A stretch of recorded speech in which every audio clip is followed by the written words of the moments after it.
Shout out to Factor for sponsoring today's video. It's almost summertime. That means your girl wants to spend way less time in the kitchen, less time in front of the stove, but I also want to get my summer bod ready. With Factor, there's no 2 hours in front of the hot stove meal prepping. These are no mess meals that are ready in under 2 minutes. Usually anything ready in 2 minutes or less is frozen, right? Not Factor. Factor is fresh, never frozen ingredients. They are approved by a dietitian, and you can be a little bougie. All of their meals feature premium ingredients like filet mignon, shrimp, blackened salmon, all of the things. And you can also get a gourmet plus option. You can add sides like broccolini. There's also rumors of a surf and turf option coming very soon. I definitely cannot participate in any kind of menu unless there are options, and you get that with Factor. They have breakfast, lunch, dinner options. They also have these smoothies, and my favorite is the mango coconut. What I love the most about Factor is that it cuts down on my grocery spending. It cuts down on my cooking. I don't even have to think about my next meal or if it's healthy for me. I don't have to worry about portion control. Factor just does that for you. As a busy mom of 3, I can just grab one of those meals and get my butt in that school pickup line, or just grab a smoothie for a car ride. I do like to put them over ice though. I think the colder the better. Factor is also flexible, so I can easily adjust my order size or skip a week if I don't want to have Factor that week. Like say I'm traveling or going out of town, I can just skip that week, and they're very flexible and understanding of that, which is really important in my life. If you want to try Factor, go to factor75.com or click the link in my bio and use code JessicaKent50 to get 50% off your first Factor box and 20% off your next box. If you guys try Factor out, please let me know in the comment section what your favorite meals are. What's up, you guys? Welcome to today's video. As you can tell by the title, this is going to be an update in the Micamiller case. I did do a previous video on the case, and I will link that on the card up here. If you want to follow me on any other social media platform, TikTok, Instagram, Patreon, that's $2. It's only ever going to be $2. All of that is linked down below, as well as my vlog channel, my Facebook page, where you can find me on Roku and Spotify, all of the things. But without further ado, let's kick this thing off.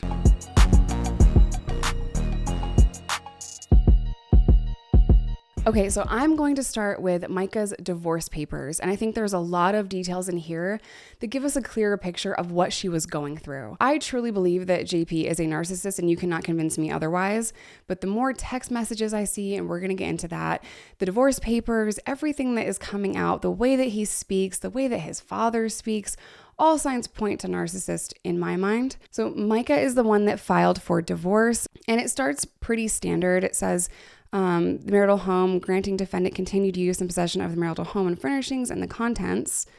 That's pretty normal. Spousal support, requiring defendant to pay spousal support through the South Carolina State Disbursement Unit and type and an amount to be determined as appropriate and applicable. Vehicles, granting each party use and possession of their respected vehicles.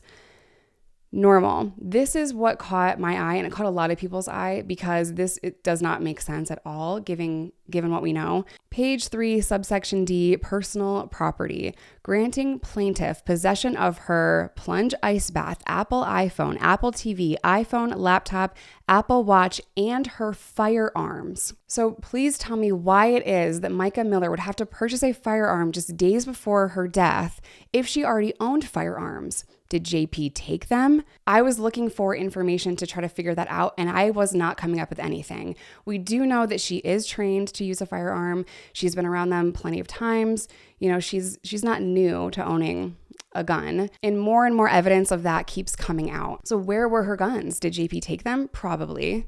If you guys saw anything about where those firearms went, please let me know in the comment section down below because I couldn't find them. And it's just everything about this case is weird. There's so many suspicious things that just point to something is wrong here. And at the end of the day, even if, you know, it still is ruled a suicide, JP did cause her extreme mental anguish. You know, and what is sad about this, and I said this in part 1, is even if no criminal charges are filed against JP in connection to Mica's death, I do think that her family has a case for a wrongful death lawsuit because of all of the distress she was under, all of the emotional abuse, physical abuse that JP put her through. And he has a criminal record. We're going to get into that as well. Okay, let me read you guys JP's text messages. Now keep in mind, there is no response back to JP. This is just JP talking. Fucking bitch tried to get me arrested. Every single piece of everything Mica owns or has any part of is in the back of my truck. Ask her where she wants it. 2 option.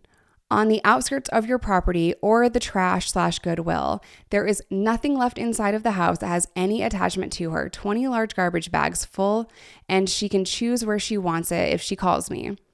If not, it's at your place. It's gone. And then 7 hours later, because he first sent the text message at 1:11 a.m. Who the fuck is responding at 1 o'clock in the morning? At 8:04 a.m., he says, if she comes home today, tell her I'm sorry.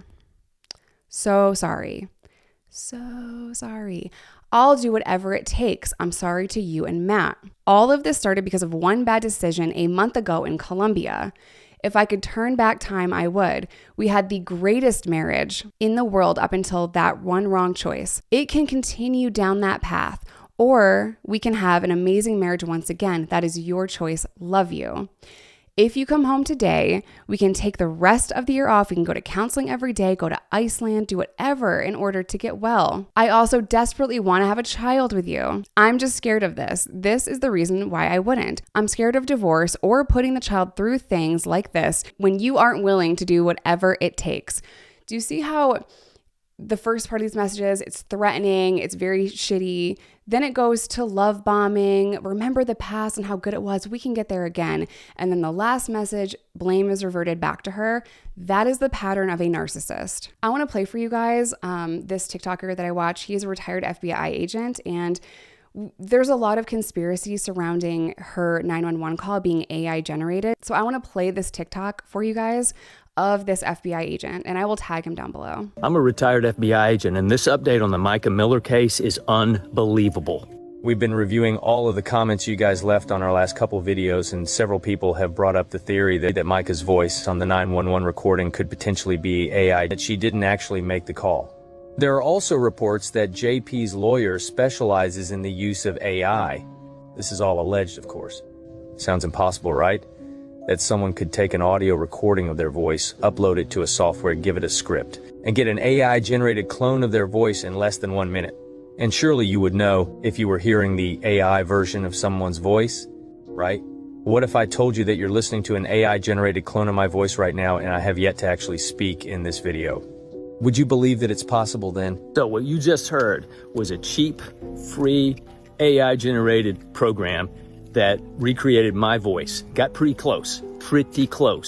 So, all the allegations in the Mica Miller case that AI was used to call 911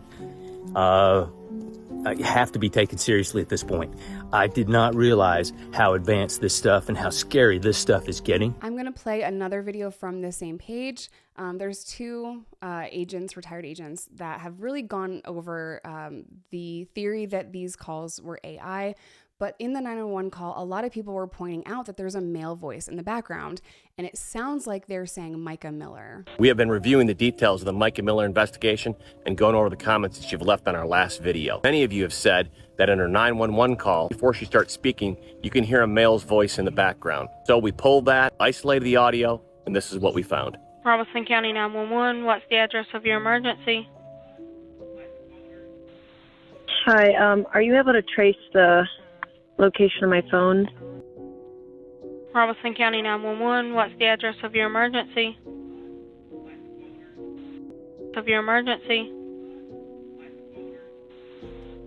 We isolated that portion of the 911 call, and we cleaned up the background noise, enhanced the audio, and this is what we found.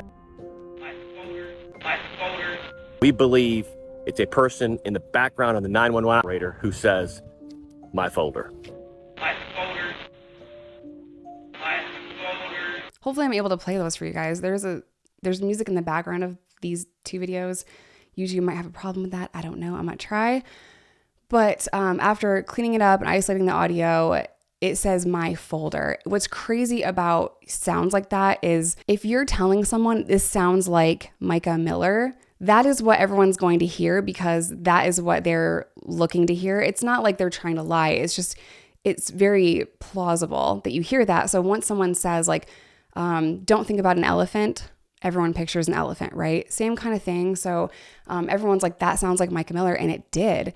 It's crazy that they're really saying my folder in the background. So there's a lot of conspiracies, and some of them are very easy to debunk. Some of them are just weird. Some of them seem so on point. I think it's really important to mention here that the funeral home that cremated Mica Miller was in trouble in the past for doing the same exact thing, cremating people without permission or without notifying the family, and they didn't find out until they went to pick up the death certificate. That is so important here because JP not only rushed her getting cremated, but also the funeral home that did it has been in trouble in the past, and there's been a lawsuit on September 23rd of 2011. There are so many dark and twisted turns in this case that I just cannot stop thinking about it. I cannot wrap my head around a lot of it. But how messed up is that? I'm going to show you guys one other video from my friend on TikTok. His name is Killer Be Tactical. He is a retired investigator, and he has dealt with cases like this in the past. And the reason why I want to show his video is because a lot of you guys were saying there was 2 shell casings, which means 2 rounds were fired, and then there was a live round on the ground. So I want to play his video because he makes a lot of sense in this. The Mica Miller case. More music, shit. Self-harm trigger warning. There's a lot on this case I don't know. I try to stick to the areas where I can actually help and not add to any confusion. In real life, police cases are pretty straightforward. Every once in a while you get a wild case, but not usually. The 911 call. That's a common call. That she's very calm. Usually people that are struggling with a really bad decision feel relief once they've made the decision. And that's a common thing if you ask people. A lot of turmoil before, erratic behavior, depression, mania, and then calm. 2 shell casings and 1 unfired round found. Also not unusual. I've been on many scenes where they've made the decision and they test fire the firearm. Why was there an extra round ejected? I don't know. Proficiency with the firearm, nerves. A female using a firearm is unusual, not unheard of. And when profiling these kind of crimes, they usually aim for the chest, not the head. You'll also find that in DV assault situations. Why is the FBI involved? Possibly forensic stuff. I doubt it. I think they're there for financial reasons. If I can't play the video for you because of a music bite, what he is saying here is 2 shell casings on the ground and 1 live round. And what he's saying here is that's not uncommon for someone to fire a test round. The problem with that is there is a fisherman that heard what was going on. They heard Mica crying, and then they heard 1 shot fired. I've watched the interviews with this guy, and he says every single time I heard the gunshot, crying, and then the gunshot, singular. He never says he heard a second round. That is weird.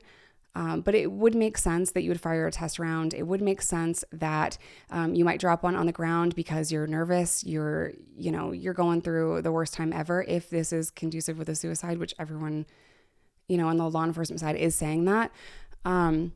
And he also says what I said in the video that I posted about this the first time is that the FBI is involved probably because of financial crimes that JP is alleged of committing.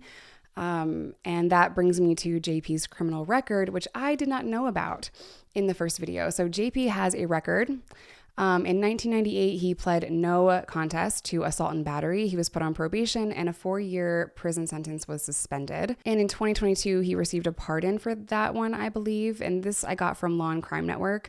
In 2011 in Illinois, he was charged with aggravated assault.